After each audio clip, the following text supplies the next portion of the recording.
স্কুলে যাওয়ার কথা থাকলেও এই শিক্ষার্থীরা এসেছে মানববন্ধনে। মুখে কালো কাপড় বেঁধে দিচ্ছে প্রতিবাদী স্লোগানও। এই আন্দোলন নিজের মাথা গোঁজার ঠাঁইটুকু রক্ষার। রাজধানীর বংশালে হরিজন সম্প্রদায়ের বাসিন্দাদের উচ্ছেদ অভিযানের দ্বিতীয় দিনের চিত্র এটি।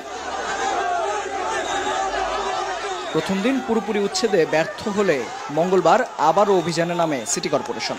তবে এদিন ভেতরেই ঢুকতে দেয়া হয়নি আইন শৃঙ্খলা বাহিনীকে, আটকে দেয়া হয় বুলডোজার গাড়িগুলো। এক পর্যায়ে বাধ্য হয়ে পিছু হটে আইন শৃঙ্খলা বাহিনী। তবে যে কোনো পরিস্থিতিতে অভিযান চালানো হবে বলে জানিয়েছেন নির্বাহী ম্যাজিস্ট্রেট।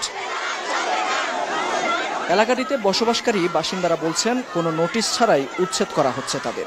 এমনকি কোথাও বাড়ি ভাড়া না পাওয়ার দাবিও করেন তারা। বাসা ভাঙা দিলে আমরা পড়ালেখা কিভাবে করবো? আমাদের সামনে পরীক্ষাও আছে। আমরা যাই, আমাদের বাড়ি ভাঙবে না। সব ঘর দুয়ার ভেঙে দিতেছে, আমরা কই যামু এখন? এই বাচ্চা কুচ্চা নিয়ে কই থাকবো আমরা? নগদে 500 টাকা বা তার বেশি পেমেন্টে পেতে পারেন ঢাকায় জমিসহ 20 কোটি টাকার পুরস্কার। রোহিঙ্গাদের যখন জায়গা হতে পারে, আমরা দেশের নাগরিক, আমাদের জায়গা কেন দিব না?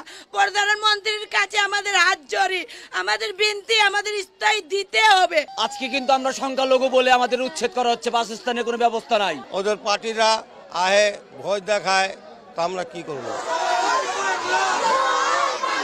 এদিকে বিকেলে তৃতীয় দফায় অভিযানের চেষ্টা করলে পুলিশের সামনেই গলায় দড়ি দিয়ে আত্মহত্যার চেষ্টা করেন একজন। তীব্র গরমের মধ্যে অসুস্থ হয়ে পড়েছেন আরও কয়েকজন বাসিন্দা। মেহেদী হাসান, সময় সংবাদ, ঢাকা।